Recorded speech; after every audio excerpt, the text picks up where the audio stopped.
Welcome again in yet another video based on some more side verbs.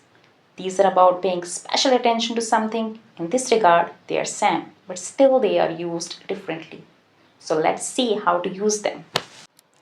So our first word for today is scrutinize. It's mean to examine something with intense microscopic attention to details, looking for flaws or specific details.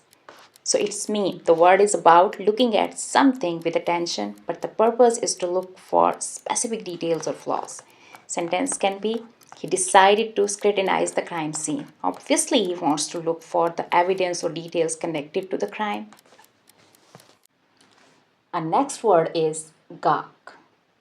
It's mean to stare openly, mindlessly, and often awkwardly, usually with your mouth slightly open, in pure amazement, shock, or confusion.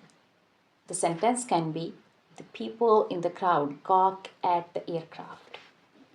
Here, the element of attention is there, but it's not intentional, rather accidental.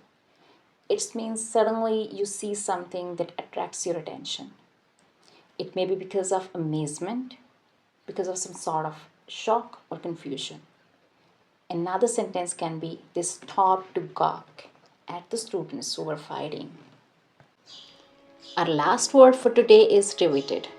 It's mean to have your eyes completely locked onto something.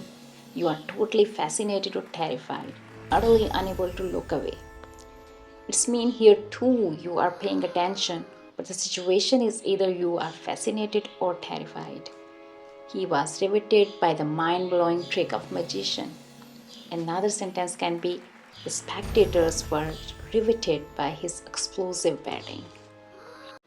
Now it's time to sum up.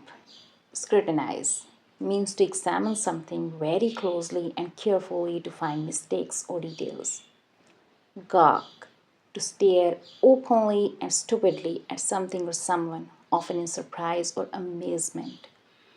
And the last word is riveted, to have your attention held completely by something fascinating. Thank you so much for watching Aura English. If you find this video helpful, like and share it. Subscribe the channel and hit the bell icon to get the videos like this. And tell me in comment the next topic you want to learn about.